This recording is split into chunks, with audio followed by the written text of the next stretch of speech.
ұзақ мерзімде өзім қинамаймын да, 7 жылдық нелерге кірмеймін да, кредиттерге ше. Андай ой келмей ма, төлей алмай қалсам не болады деген секілді? Балам ерімде бір рет болсын ондай болған жоқ. Алматы және Астана қалаларының халық саны өсу несін қарадым, процентін қарадым. Астана тезірек өсіп жатыр екен, значит біз недвижимостьқа спрос көбірек болады ғой дедім да. Капитал қаншаға жеттіңіз үшінде? Так, менде 200 миллион қолымда ақша бар. Мен 3 квартира аламын или помещение аламын сендердің деп ісіп кірдім. Застройщиктерден получится скидка сұрауға болады ма? Сразу былай дедім, бастан кірді.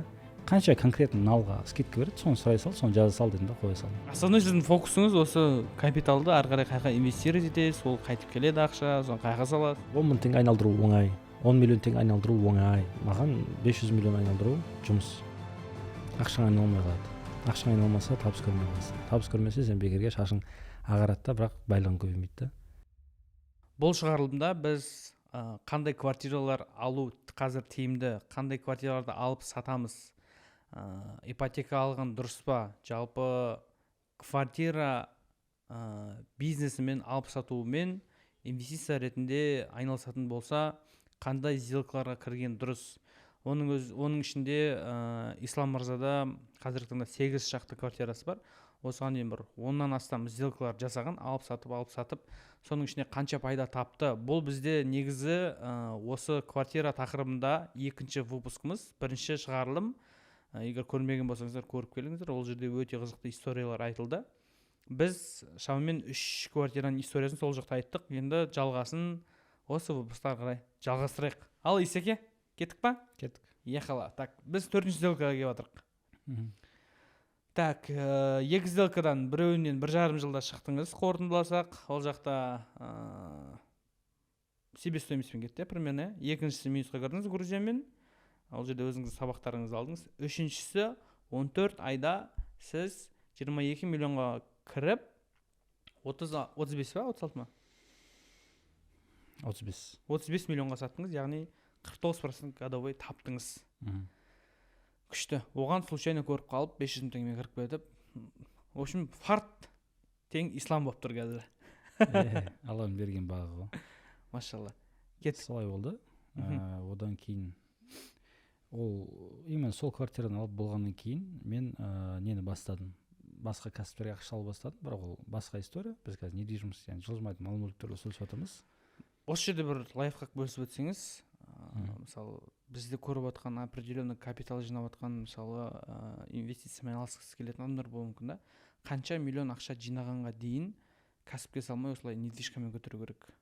Не обязательно недвижимостьмен көтеру, просто риск төмен активтерге салу дұрыс деп ойлаймын. Хотя бы 100 миллионға дейін. 100 миллионнан дейін бір 10 миллион бар, бір донеркаға ақша салам, автомойка ашам деген темалар негізі опасно. Себебі ақшаны жоғалтып алу рискі өте жоғары. Лучше сен тауып жүрген нәрсеңмен тауып жүре бер, хотя бы 100 миллион жинау керексің өзің. 5 жыл кетер, 10 жыл кетер, 3 жыл кетер, әркімде әртүрлі ғой жалпы. Просто мәселе бұл жерде бір нәрсенің басынан бір нәрсе құралады да. Сол құралу циклын бұзып алмас үшін мен өзім пікірім енді. Хотя бы $200 ақша сенде твердый активте болу керек, который риск төмен. Мен солай ойлаймын. Әркімде әртүрлі. Ал онда, возможно, тек қана квартира емес, бизнесте де айта берсекші, бұл жерде в целом сіз өзіңіздің историяңызды айтып жатсыз ғой инвестициялық әлемде. Или кәсіпті айта береміз? Кәсіпті кейін бір қалдырасыз. Кейінге қалдырайық. Егер біздің аудиторияда көп адам именно кәсіпті шығарыңыз деп комментарийға жазып жатса, көрейік. Ал кеттік келесі сделка. Келесі сделка мен өзіме ниет еттім.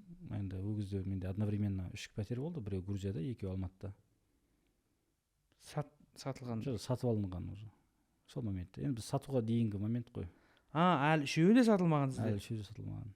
Төртіншісіне уже қадам басып жатқам.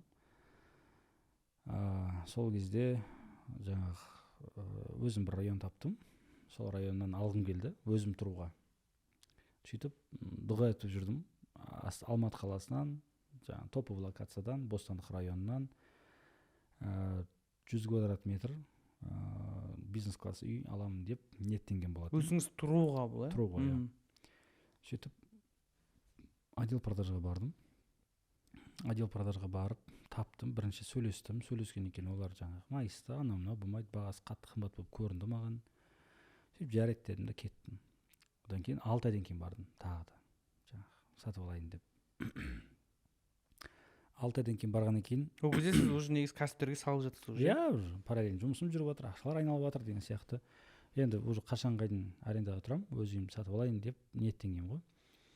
Сөйтіп сонда көрсем, еще арендам Алматыда қымбат еді. 700 мың теңге ақша төлеймін арендаға, анау мыналармен 750 мыңға дейін ақша кетіп қалады. Оның үлкен ақша. Бірақ енді одан да жаман условияда тұруға болады, бірақ қимайсың. Өйткені балаң бар, әйелің бар, қонақтар шақырасың деген сияқты. Сөйтіп ана ақша 10 миллиондап айына кетіп жатыр ғой квартираға. Сол нәрсе маған ұнамайды да жатыр. Сөйтіп жарайды, өзіме хотя бы ол да бағасы өсетін пәтер болу керек, инвестиционно привлекательный. Просто 1-2 жыл тұрып кетемін деген сияқты ниетпен алдым да. Аламын дедім. Сөйтіп отдел продаж жаңа өзім ЖК-ны таңдадым, плюс-минус таңдадым. Осы ЖК-дан аламын дедім. Қазір тұрып жатқан ғой. Қазір тұрып жатқан. Сол ЖК-да барып сөйлескенде маған планировкалар көрсетті. Маған планировкалар ұнаған жоқ. Там терезесі аз, ана жерде мынау дұрыс емес деген сияқты. Сөйтіп бір планировка ұнады, маған осы планировканы берсеңдерші десем, ол үйлер қалмаған деді. Сатылып кеткен. Жарайды дедім, үйге кеттім. Сөйтіп әйелмен талқылап жатырмын. Мынандай квартира бар екен, мынандай планировка, мынаны бүйтуге болады, мына жақта там холл, мына жақта ванна болады, бір нәрсе деп қиялдап отырмын. Сөйтіп ішімнен маған ұнап жатқан жоқ қой, маған мынау ғой негізі ұнап жатқан дедім де ертесіне барып айттым. Мен нан аламын, короче, маған осы ұнап тұр. Ол жаққа жоқ демеді. Жоқ деді ғой енді. Біреуін тауып берсей маған, типа, біреу броньда тұрған шығар, біреу андайда тұрған шығар. Короче, осыны болмаса алмаймын дедім. Хорошо, бір кісіде броньда тұрған біреу бар деді. Мен соның кісімен сөйлесіп көрейін деді. Жарайды дедім. 3 күннен кейін ислам, эту бронь мы сняли, егер сіз аламын десеңіз сізге сатамыз деді. Ана кісі төлемей кешігіп жатыр ма, бір нәрсесі бар сияқты. Болды, жарайды дедім. Бұл ана бірінші, екінші, үшінші қандай очередь? Уже үй дайын. Үй дайын. уже. Ең соңында. Просто андай әлі двордағы, жолдың бойындағы андай абаттандыру жұмыстары болып жатыр. Сөйтіп барып, жарайды аламын дедім. Онда мен ипотекаға аламын дедім. Өйткені қолымда ол кезде үйдің бағасы 85 миллионға бағалады. 85 миллион ақша болған жоқ менде. Ал рассрочка? Рассрочкаға ол кезде сатпайтын. Сатпайды. 85 миллион либо төлейсің, либо ипотекамен төлейсің деді, короче. Жарайды дедім. Сонымен ипотекадан Алтын банк деген банкқа барып, сол жердегі менеджмент сөйлесіп, 14%, 14% годовыхпен ипотеканы шығаратындай болып, жаңа документтер тапсырып, гарантийный письмо аламын мен. Сөйтіп жаңа жылда ол прям бір айдан кейін ғой, сол документ бәрі дайын. Келесі бір аптадан кейін уже оформление болады, құдай қаласа, соған дайындалып жүргем. Айлық платеж 700 мың ба, сондай шықты, 600 мың ба, қателесуім мүмкін. Бірақ сол аренданың бағасы шығып тұр, плюс-минус. Сөйтіп жарайды, көрейік деп жатқан кезде мен рекламадан келіп қалады. Қандай рекламадан? Осы именно мен алып жатқан пәтерлердің, сол застройщиктің рассрочкаға 1 жылға бөліп төлеуге мүмкіндік беріп жатқан. Скринға сразу алып аламын да, жаңа менеджерге жүремін, рассрочка бар екен, иә бар, алсаңыз болады дейді. Алатын болсаңыз 85 миллионға қанша деді? 8% қосылады деді. 8%-ын ол кезде қанша ақша болады? 6,5 миллион теңге ма? Просто қымбаттап кетеді. 91 миллион қаласың да сонда, 91,5 миллионға. Жарайды, бірақ ол зато ипотекадан арзан болып тұр. Жарайды, мен рассрочка аламын дедім. Содан кейін барып, жаңағы, хорошо деді. Ішімне ойлаймын, бір-ақ жыл мен сонда жаңағы жартысын төлеймін, 42,5 миллион төлеймін. 42,5 миллион төлемегенім үшін сонда 6 миллион теңге, 6,5 миллион теңге ауаға төлеймін ба деп ішім ауырып кетті, короче.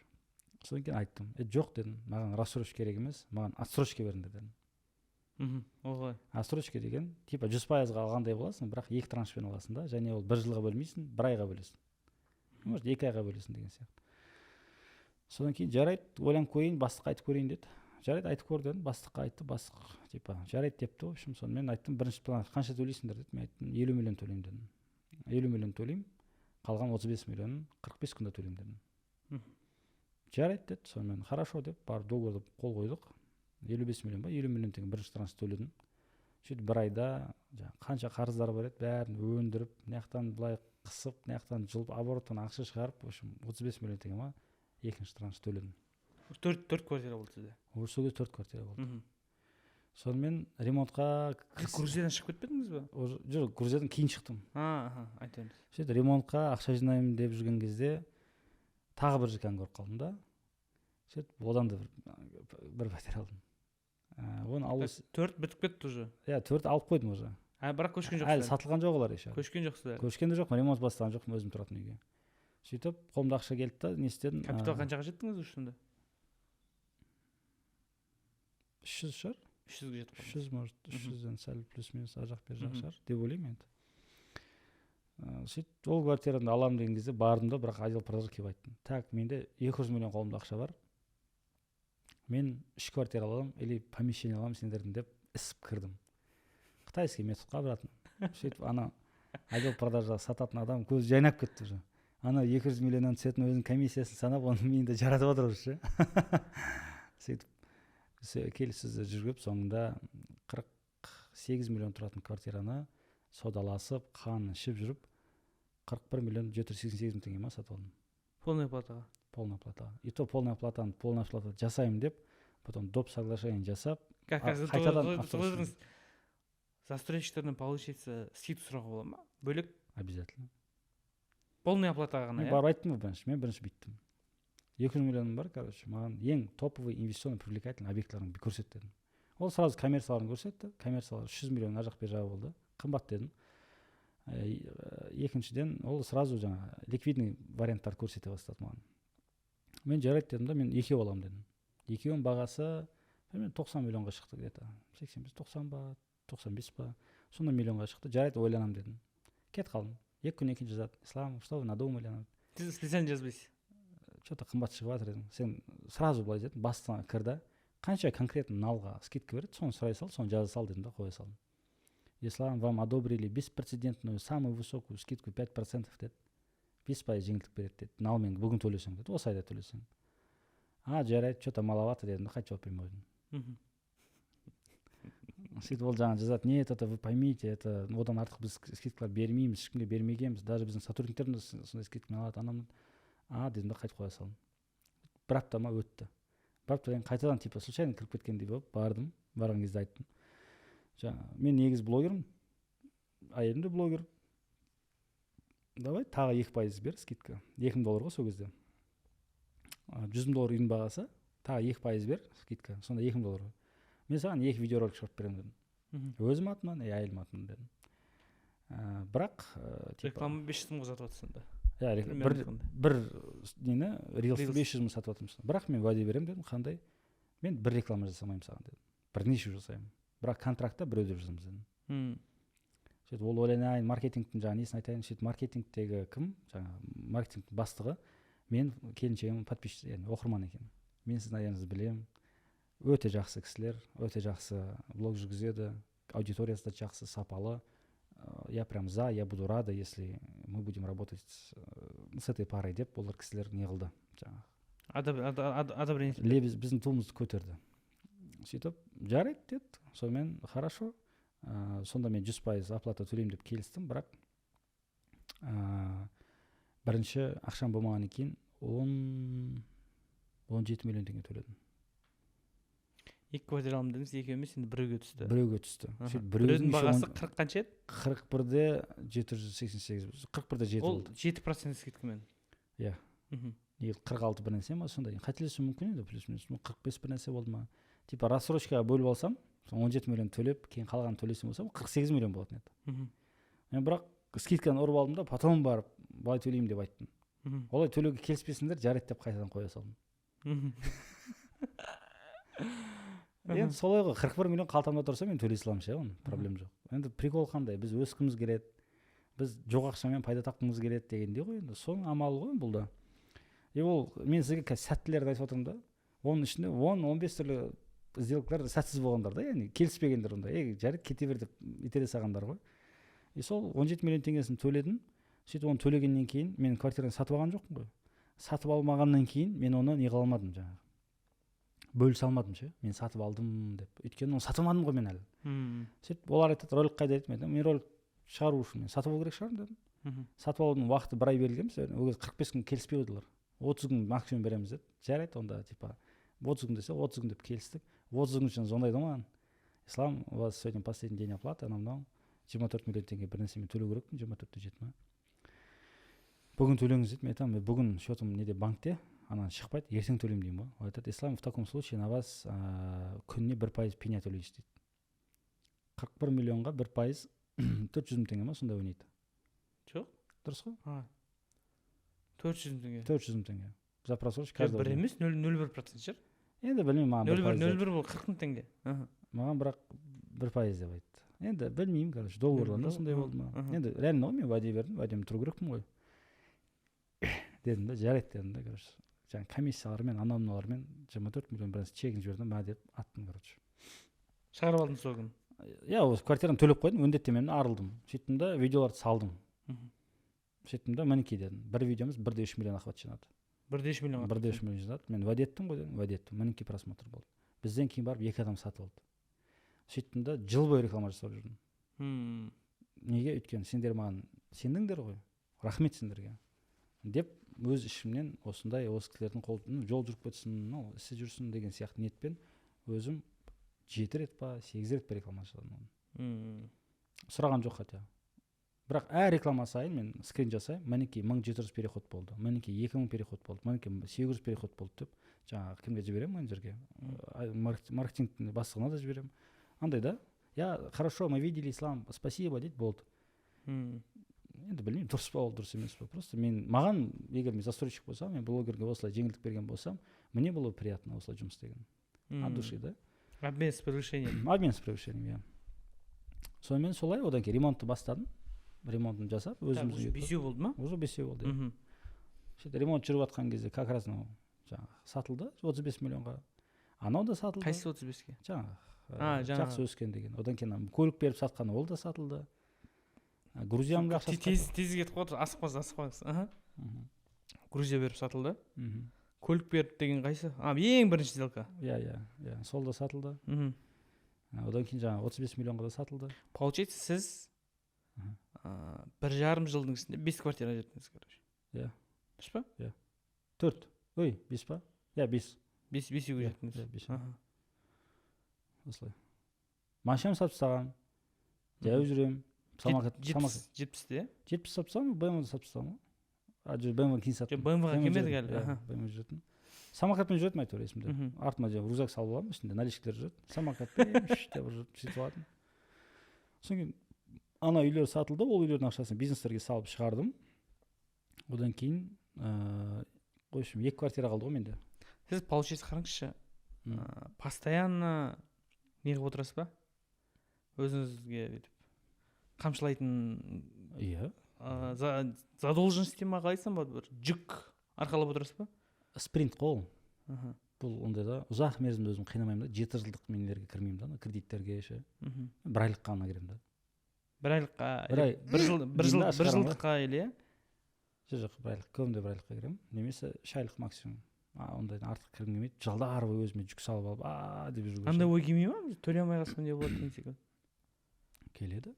Бірақ алам ерімді 1 рет болсын ондай болған жоқ әлі. Құдай сақтасын, просрочка болып, ойбай, мен дефолтпен төлей алмай қалдым, договор расторжение жасап, ондай болған жоқ әлі. Енді төлей алмай қалсаң, уже видите, 4-5 квартирадан асып кеткеннен кейін сен басқа кәсіптеріңдер ақшаң болады да. Қылқылдап жатқан болса, деп жаба саласың, бере саласың ғой, на крайняк. Бірақ ол дұрыс емес практика негізі, лучше тапқан дұрыс. Өз әр нәрсе өз бөлек жүру керек та. Так, сонымен 5-ке өзіңізді квартираңызды алып қойдыңыз, оған ремонт әлі жасамадыңыз. Сөйтіп 5-шісі мына жақта жаңағы қанша еді? 41 миллион ба еді? 41-де жетті. Бұл айтпақшы сатуға ма бұл, не нәрсеге? Бұл арендаға өткізуге алдым. Бұны сатпаймын деп. Неге именно бұны арендаға деп ойладыңыз? Локациясы қай жерден болды бұның? Локация өте жақсы. Абай Розбакиевада, Абай және Розбакиева көшесінде, прям қиылысында тұр, өте жақсы жерде. Оны әйеліме сыйладым. Әйелім өзің дизайн жасайсың, өзің өтсесің, ақшасын өзің аласың. Мен араласпаймын. Аттыңыз? Аттым, иә. Ол примерно аренда қаншаға өтеді? 700-ге өтеді. 700-ге өте ма? Мен ойымша 650-700. По-моему, соны сторисқа салып, недавно ремонтын бітірдік дедіңіздер, ә? Қазір мебелін күтіп отырмыз. 2 аптада мебель дайын болады. Сонымен бүгін кеше түнде техникалар сатып алдым. Жаңағы холодильник, анау. Тоже келіншегім 1 теңге салмайды болған. Есімде сол квартираны жаңағы не қылып жатқанбыз. Аренда дайын болды да, кілті шықты. Техпаспорт анау ақша төлейсің, нотариуста. Сондай төлеп жатқан кезде кім алып жатыр, сол бір пошлина жинату керек екен. Пошлина 1500 теңге ма, 1400 теңге ма, сондай, короче, копейка там. Қалған бүкіл нотариусқа 200 мыңдай ақша кетті, техпаспортпен бірге. Оның бәрін өзім төлеп жатырмын да, сөйтіп Фаризат келіншегім атына жазып отыр қой. Это же менің квартирам ғой, бұл менің квартирам ғой, мен там. Не болды? 1,5 мың теңге төлеп менің квартира менде бір 100 мың теңге салсаң жекемнен осылай тоқылдайтын шығарсың деймін да. Менің арқамда жүрсің деп. Енді әзілдеймін ғой, короче. Сондай қызықтар. 1,5 мың теңге төлеп мені шеттетіп алсын, 100 мың теңге салсаң болсаң мен бомыз қылып жіберетін шығарсың деймін да. Әзіл ғой енді. Жаңағы екеуміз прикол жасаймыз да. Үйге де жаңағы сатып алған кезде 100 квадрат, өзімізге 100 квадрат аламыз деп ниет еттік қой, 132 алдық та. И соның 1 квадратын жаңағы келіншегім төледі жаңағы. Примерно санаймын ғой, қосқан суммасы 1 квадратқа жетеді екен. Айтамын көзіліп, үйден қай жерден квадрат берейін саған? Туалеттің жанынан ба, спальнядан берейін ба деп ше, әзілдесеміз солай. Енді қызық қой әзіл деген. Енді так сіз алдын бір айтатын едіңіз ғой, жаңағыдай квартира сатып алып, оны арендаға беру, это типа неликвидно или там 1% от стоимости. Вообще пайдалы емес. Дым Бұл пайдасы. неге бірақ болған көрдіңіз? Менің сценарием сәл басқа, өйткені менде басқа квартиралар бар да. Просто балансировка береді бұл. Қандай балансировка? Енді мысалға ертең Құдай сақтасын, енді бір Алматыда үлкен, Алла сақтасын, землетрясение болса, жұрттың бәрі Алматыда тұрудан қашып кетсе, Алматыда квартираның бағасы арзандап кетеді. Сөйтіп салған ақшалардың барлығы қатты ұтыласың. Бір. Екіншіден, жаңа заңнама шығуы мүмкін. Қандай заңнама? Застройщиктерге мынандай талаптар болу керек деген. Застройщиктер өзінің салып жатқан үйлерін салып бітіре алмай қалуы мүмкін. Сол кезде мынау хотя бы бір тиын-тебен капит етіп тұрады да. Енді бүйтіп вот капитальный движение бар, дивидендный движение бар. Мынау капитальный движениеде басқа квартиралар бар. Мынау дивидендный история да. Ай сайын бүйтіп. Иә, ай сайын түсетін. Енді бүкіл әлемнің табысын табу деген мақсат жоқ қой. Мәселе рисктарды балансировать ету деген сияқты, сондай мақсат. Честно айтайын, оның табысына мен товар айналдырып басқа нәрсеге салып, одан 3 есе 4 есе шығара аламын. Даже одан көп шығара аламын да. Бірақ ол обратно, гипотетический. Риск бар, ол жүрмеу мүмкін, иә. Сондықтан бүкіл ақшаның бәрі оборотта тиімді айналады деген нәрсе өтірік та. Сапалы, спокойно, асықпай өмір сүрген жақсы деп ойлаймын. Сол үшін осындай шешім. Мүмкін қате шығар, мүмкін ертең өкінетін шығармын. Ремонт қанша уақыт жасадыңыздар? 2,5 ай. 2,5 ай, енді сонымен мебелімен қосқанда 4 ай болатын шығар. 3,5 ай где-то. Получается, бұл квартира қазір дайын болса, 2,5 ай бұрын алынды ма? Жоқ, алынған қашан қазір? Бұл 4 ай бұрын алынды. 4 ай бұрын алынды, иә? Кілтін алынды. Сіздер анау Котлованнан бастап, біраз уақыт күттіңіздер ғой? Ол біз 41-ге алған болсақ, қазір бағасы қаншаға шыққан? шыққан кезде 57-58 болып тұрды ғой. Без ремонта, иә? Без ремонт.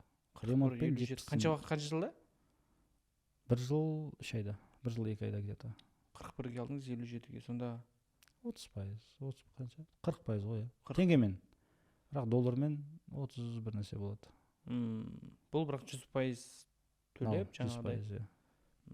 Тема.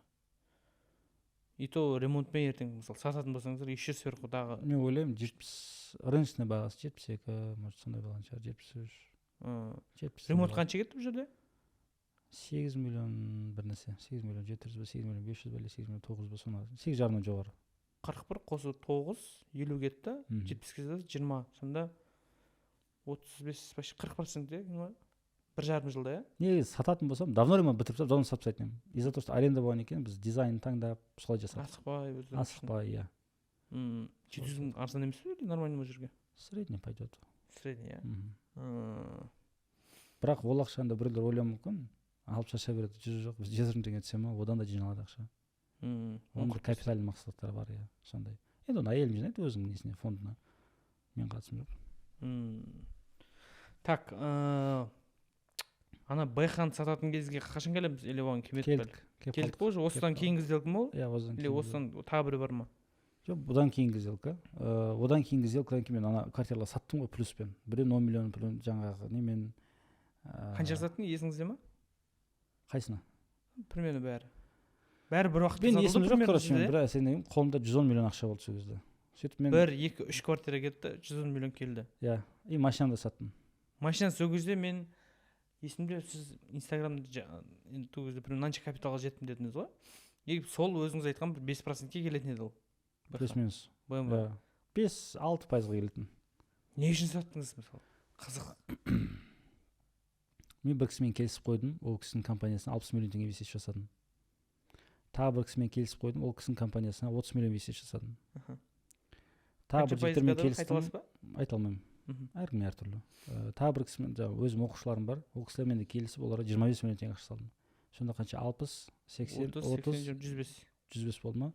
105 миллион теңге инвестиция жасадым да, қолымда ақша қалмай қалды. Сөйтіп маған не жіберді жаңағы. Не дейді ана бір рассылка жібереді. Ислам, мынандай бізде ЖК салынайын деп жатыр. Ананы көремін да сразу айтамын. Мынандай квадратура қанша осы? Мына планировканы мен осыны аламын деймін. Маған біреуін кемінде бір продаж болайын деп отыр. Әлі болған жоқ әлі слух болып жатыр жаңағы. Плюс-минус қанша уақыттан кейін ашылады деген. Болды, мен аламын дедім. Оған дейін машинам 4 ай сатылмай тұрды. Менде машинаны салып қойғансыз, бірақ 4 ай бойы сатылмай. 4 ай біреу келеді, арзанға ұсынады, братан бөліп төлеймін, үймен беремін, жермен беремін деген. Маған ол керек. Алам дедім да, машинамды сатам дедім. Хоть пүшім. Әйтеуір біреуге сатам. Товар сатқан сияқты болды. Сатам дедім да, короче, сөйтіп. Болды дедім да, жаңағы кісілермен келістім. Сөйтіп әлі машинам қолымда. Сөйтіп старт продажға бардым. Сөйтіп бардым да 500 мың теңге жаңағыдай предоплата төлеп, налмен төлеймін деп бір квартираны алдым. Тура бұрынғыдай. Иә, ақшасы жоқ әлі мен қолымда. Сөйтіп 3 күнде төлеу керек. 3 күнде төлеу керек. Квартираның бағасы? Квартираның бағасы 24 миллион 700 мың ба? Бір комната ғой? Бір комната. Көбінесе бір комната аласыз ба? Иә. Или евро душка ма? Екеуін де ала беремін. Бұл жақта қанша пайыз скидка алдыңыз? Бұл жақ бермейді. Вообще? Итак, ең арзаны 15 мың теңге ма за квадрат берді. 2%. За полную оплату? Иә. Или рассрочка ма? Жоқ, за полную оплату. Сосын? Сөйтіп машинаны сатамын деп, жаңағы бүкіл объявление қойдым. И БМВ центрге барып айттым, мен машинамды сатсаңдаршы деп. Бұрын сатпайтын, мен Кореядан алғаннан кейін Корея машинасы. Сол кезде 3 күн бұрын жаңа заң шығыпты. Корея машинаны сатамыз деген. Жарайды, сатып бердім. Ислам, мен сізге уәде беремін, 10 күнде сатылатын машинаңыз деді. Неге? Қазір сіздің машинаңыз ең ходовой машина деді. Жарайды, мен аны 3 күннен кейін беру керекпін ғой, или 2 күннен бақы кеткен может. Жарайды, сатып берші дедім. 4 күннен кейін ба біреу келді, бағасы осынша деді, сатасыз ба? Go дедім, короче, сатып жібердім. Ол машина 26 миллионға сатылды. Маған 25 миллион қолыма алдым. Өйткені миллион теңге Бавария центр комиссия алады. Жарайды дедім, сатып берді. Сөйтіп олар ақшасын жіберді, мен сәл кешіктім, бірақ кімге жазып жібердім жаңағы менеджерге. Мен кейін машинаны сатып жатырмын. Осы аптаның соңында төлеймін деді. Жарайды деді, күтті. Ол сіз бұрын алған менеджер ғой? Иә, біледі ғой уже. Содан кейін 3 күннен кейін емес, бір 7 күн ба 8 күннен кейін төледім. Сол квартираны қазір сатып жатырмын. Бүгін жаңағы сіздің келісіп отырсыз, риэлтор жазып отырсыз жаңағы. Ертең келісеміз сағат 1-де. Оны 24-те бір нәрсе алдым да қазір. Қазір черновойға боласыз ба или с ремонтом боласыз ба? Жоқ, черновой. Предчистовый желательно. Так, бұл қаншаға кетейін деп отыр? Қанша уақыт күттіңіз бұны? Бұны 8 ай күттім. 8 ай күттіңіз? Первый очередь, иә, старт продаж? Иә. Кішкентай. 21-ге түсті дедіңіз, қанша сатылды деп отырсыз? 24-те 7-ге түсті. 24,5-ға түсті ма, сондай болды скидкасымен. Бұл 33-ке 33,5-ға қойдым. 32,5-ға мен ойымша өтеді. 32,5-ға өтеді. Сонда пайдасы? 6,5 миллион теңге болады ма? 7 миллион теңге. 7. Иә, 7-7,5 миллион теңге болады. 30% тоже? 30%. 8 айда 30%. 30% ба? Где-то того, иә. 28% ба, сондай. Так, нешінші квартира келдік үш? Білмеймін. Оны қазір сатадым, одан кейін, бір айдан кейін, 2 айдан кейін тағы бір ЖК алдым. ЖК неде? Рысқұлова, есімнен шығып кетті көшенің аты. Немцова ма, то ли Фадеева ма, соқтан біреуден алдым. Оны Нашарова салдым, честно. Қалай, Нашарова? Нашарова, иә. Қарадым, бағасы Алматы арена ана жақ қарағанда арзан, бірақ қаланың ішінде. Мына жақта ол өтеді дедім да, короче. И жаңалық шықты ғой, Райымбектің бойына БРТ жүреді, анау деген. Болды дедім, ала салдым. Оның бағасы арзан шықты, 17,3 миллион теңге. Алматы арена жақта ма? Жоқ, қаланың ішінде. Рысқұлов мен Райымбектің арасындағы бір жерде. Жақсы жер, короче, сондай. Пробкасы көп жүр ғой, жақсы ғой. Ол енді сатылады, ол мартта дайын болады, иә. Оны сатылымға қоян шығар бір айдың көлемінде. Квартира дайын болмай да продажа қоя бересіз ба? Или дайын болған кезде ма? Проблем жоқ, когда как. Просто документімен қымбатырақ сатылады, чуть-чуть 2 миллионға ма қымбатырақ сатылады. Документ сіздеу сәл арзандау кетеді, өйткені техпаспорты жоқ, одан кейін налог төлемейді ешкім. переплатаға. Сол. Содан кейін ұзақ уақыт тек кәсіптерді айналдырып жүрдім да ақшаны. Одан кейін осы недавно Астанадан барып бір рет сапарға бардым да қарап 4 квартира алдым. Астанадан сразу. Бұны қандай арасында бір 10 күн ба сондай. Қандайға алдыңыз бұны? Бұны рассрочкамен алдым. Сделкаңызды айтып берсеңіз, жаңа маған айтып бергендер ше, азында бардық, үйттік, түнгі 3-те үйттік деген нәрселерді. Айтқыңыз келмеді ме? Енді әрқайсында әртүрлі ғой. Енді болмаған сделкалар да көп. Алам деп барып. Қызықтысын айтып берсеңізші, именно. Бір рет мынандай болады. Біз Америкаға барамыз деп әйелім екеуміз визаға тапсырамыз. Баламыз кішкентай, жасы 2-ден енді асқан кезі, және сол квартира сұлық шығады. Жақсы бір квартира, Ташкентскийдің бойынан, Сейфуллинмен қиылысуда. Сол жерден мықты бір квартира шығады. Мен соны сатып алам деп, 52 миллион теңге ма, қалтамда ақша бар. Соны алам деп, мен оқты алып жатқанмын. Сөйтіп, енді біз жаңа визаға барам, сол старт продаждың күні, және біздің визаға баратын күніміз арасы 2-ақ күн ба сондай. Сөйтіп, енді баламызды кіммен қалдырамыз деп, ол кезде нянямыз жоқ. Біз Астанадан енемді алдырамыз. Билетін төлейміз, жаңа ол кісі келеді қонаққа. Сөйтіп визаға барамыз, визамызды аламыз, екеуміз мәз.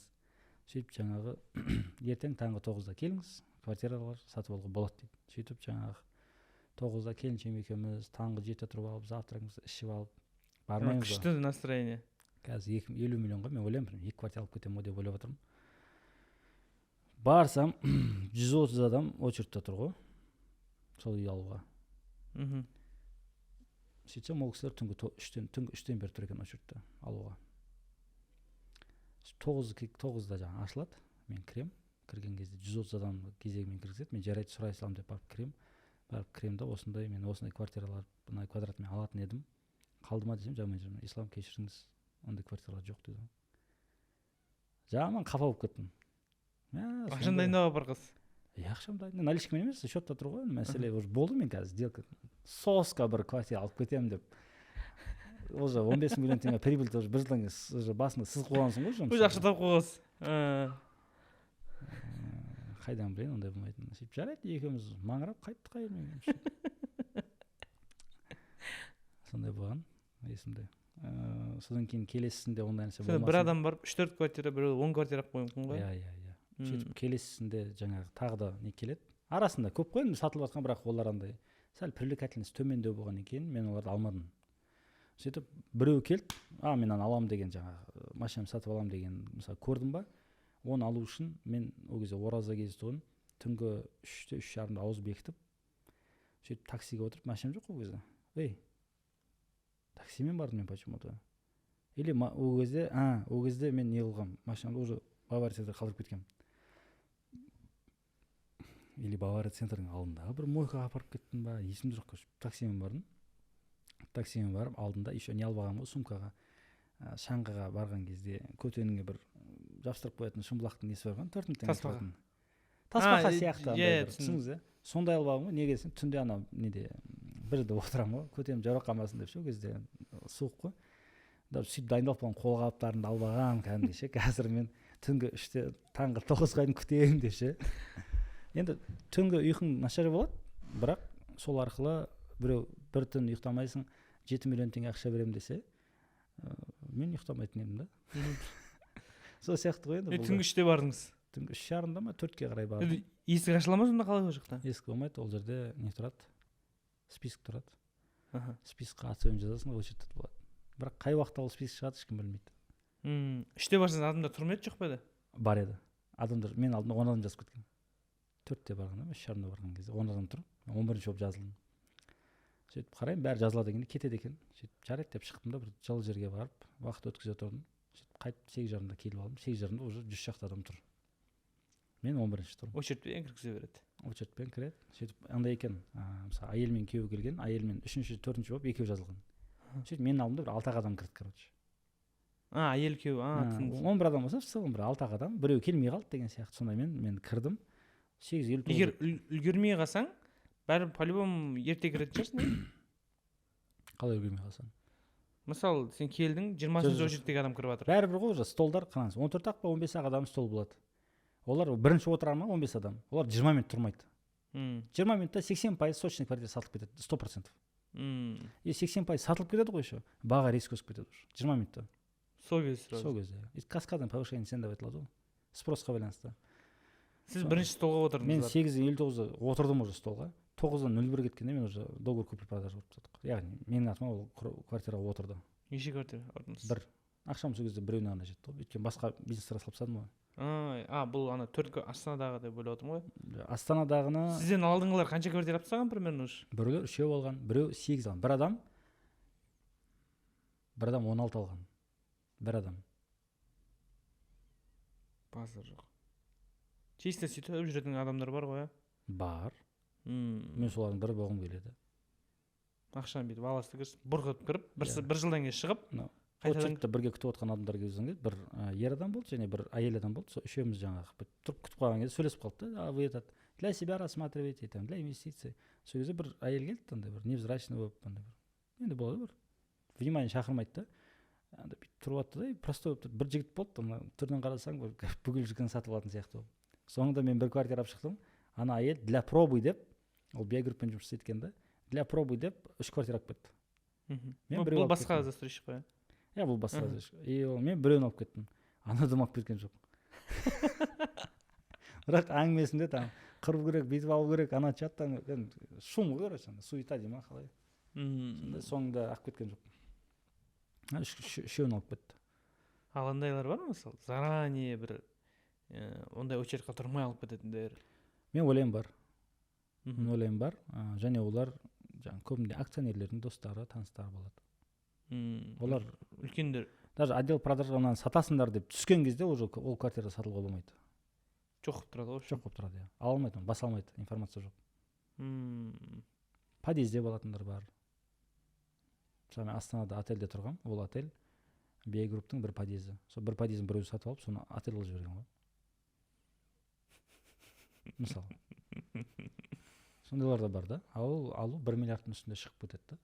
Жаңа бір ортақ досымыз айтып еді, мен есімде дейді, сол жерге барған кезде менің алдымдағы кісі 1 миллиардқа алып кетті деді. 1 миллиард 100 миллионға ма, около того. 1 миллиард плюс, короче.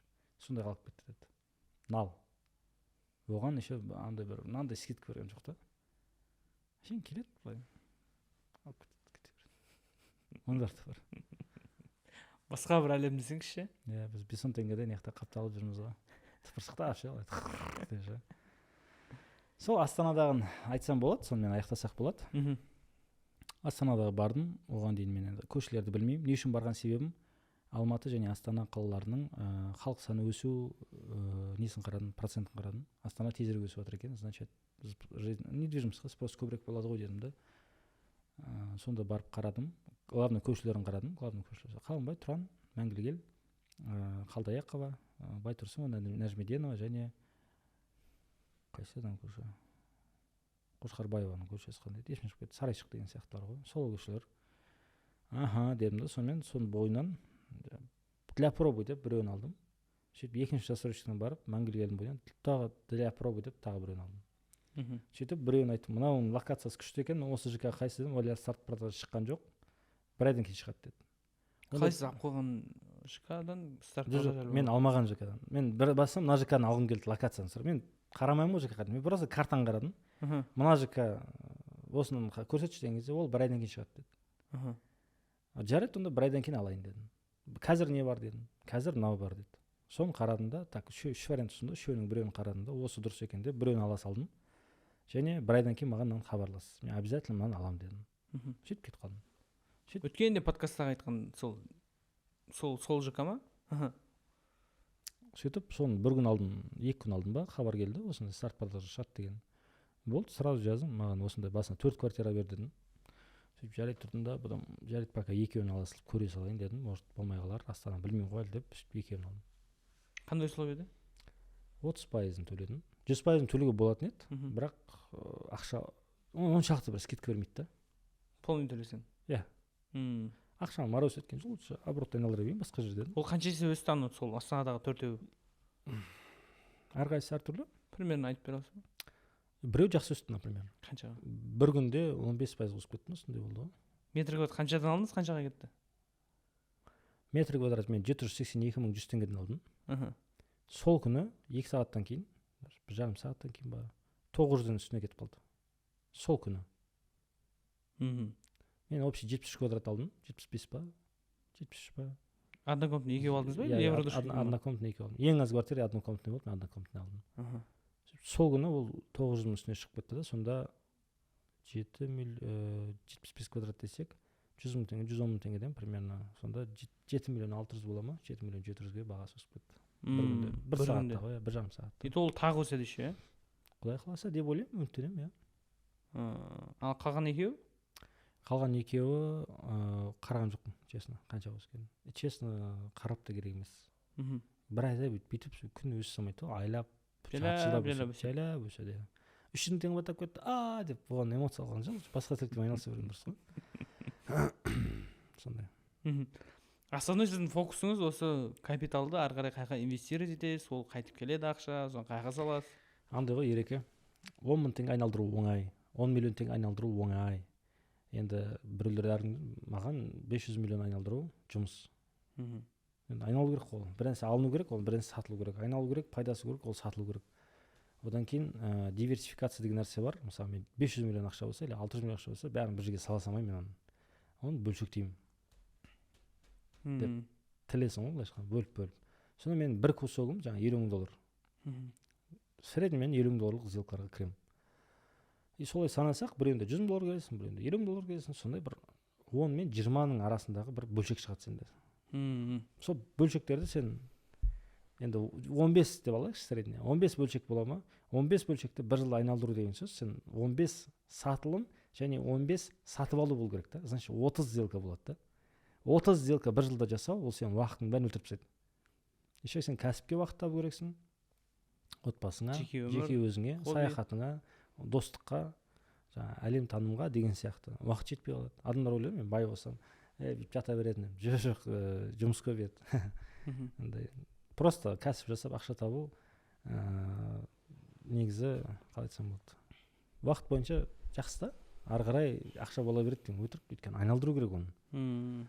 Санайсың, постоянно есептейсің. Мен мысалы алдыңғы жолда айтып едім ғой, Каспий магазиніне егер бәрі жақсы болса, қосымша тағы бір $20,000 ақша саламын деп. Бүгін ғана біз отчетты қарадық, жоқ, әлі салуға әлі ерте. Мүмкін даже алармын какой-то бір ақшаны. Каспий бойынша, по-моему, бұл отдельный выпуск. Жарайды, көреміз. Сондай бір нелер болады енді өзі. Ал достар, Исекеңнің квартира қалай алып сатып, қайсынан қанша пайда көрген, енді бүйтіп шығарып не қылады ғой, негізі бұны кәдімгі платный нелерде айтады ғой, бесплатный бір подкасттарда еш жерде айтылмайды. Енді осылай бір дәрежеге жету, мен ойлаймын, бұл қаржылық сауаттылық, финансовый грамотность, ақшаны дұрыс айналдыру, қаржылық жоспар құру, инвестиция, соның арқасында әуелі алла әрине, бірақ білім жағынан, инструмент жағынан Ислам мырзаны попросить етіп біздің YouTube оқырмандарға капитал атты курсын шығардық. Осы мынанша тақырыптар бар, оның ішінде неше түрлі именно қарызда жүрген адамдар болса, қолында ақша пайда болып инвестиция салам деген кісілер болатын болса, жалпы қаржылай планирование, отбасылық қаржы, қаржылық қағидалар, ақшаны қышынып бір жерге салып жібермеу, өзіңнің ақшаңды есептеу, қашан пенсияға шығасың, қашан нөлге шығасың, машина алу алмау, ипотека алу алмау деген сияқты мына жерде барлық тақырыптар тұр. Егер қаржылық тәуелсіздікке жетіп, қаржылық сауаттылықты үйренгіңіз келсе, мынау бізде төменде сілтеме бар, описание мен комментарийде Ислам мырзаның капитал атты курсына заявка қалдырып тіркелсеңіздер болады. Смело, үлкен возможность беріп отыр деп ойлаймын Исеке. Біз сол курстың ішінде де қалай ЖК-лар қалай таңдау керектігін мен бөліскен болатын. Пожалуйста, бұл ақпарат 20 мың теңге тұрады дегенге біреулер күледі негізі. Бұлай өз любой адам өз қаласын қарайтын болса, сатылып жатқан квартиралардың, ЖК-лардың саны өте көп. Бірақ оның барлығынан табыс табасың деген сөз емес. Кейбіреулерін аласың да минусымен сатасың. Жаңадай ғой. Жаңа мен де бүйтіп алып келем ғой. Исеке, недавно нені машина саттым. Примерно квартира Алматыда 2 застройщикқа барып келдім. Примерно сәл болады деп бәрін алып келгеннен Исеке қоя сал деді. Вот керек емес деп ше. Әрқайсысын түсіндіріп бердім не үшін. Не үшін екен, не үшін ол жақтан ақшаңды дұрыс көбеймеуі мүмкін, сатылу. Просто бұл жердегі бір ошибка, сен 2 жылға заморозкаға кетіп қалуы мүмкін, 1 жылға заморозкаға. ақшаң айналмай қалады. Иә. Ақшаң айналмаса табыс көрмей қаласың. Табыс көрмесе сен бекерге шашың ағарады да, бірақ байлығың көбеймейді да. Просто так жұмыс істегендей боласың да. Сондықтан осында абай болу керек. Кім тіркелгісі келеді, енді капитал курсына, Ереке, айтқаныңызға рахмет. Осы видеоның астында сілтеме бар, сол жерде анкета толтырып қарап алыңыздар. Егер де кім қатысып қойған болса, осы видеоның астына пікірлеріңізді бөлісіңіздер. Маған көп инстаграмға хат келіп жатыр, Ислам мырза, мен өзімді қаржылы сауаттымын деп жүрсем, қаржылы сауаттың қысы деген әрбірде жоқ мен де дейді. Сол сияқты енді қызық, бұны ғана оқып шектелмеңіздер. Басқа да қаржылы сауаттылық сабақтарын, курстарын қараған абзал болады негізі. Өйткені для широты понимания деген сияқты. Тыңдағандарыңызға үлкен рахмет. Жалпы көп мен өзім недвижка ақша салу себебім көп байлардың, миллиардерлердің көбінде шетелде, Америкада, Европада көп байлардың именно real estate, жылжымайтын мал мүлікпен айналысатынын көргенмін. Содан кейін өзім түсінетінім, жылжымайтын мал мүлік ол көп ұзақ мерзімді активтердің бірі болғаннан кейін соған ақша салуға тырысамын. Және оның ішінде стратегиялар өте көп. Аренда бойынша, девелопмент бойынша, жаңа біз сияқты кіріп шығу бойынша, әркім өзінің бюджетіне сәйкес, немесе өзінің жаңа капиталына сәйкес түрлі стратегиялар қолданады. Сондықтан істеріңізге береке берсін. Рахмет, Ереке. Жақсылықта жүздескенше.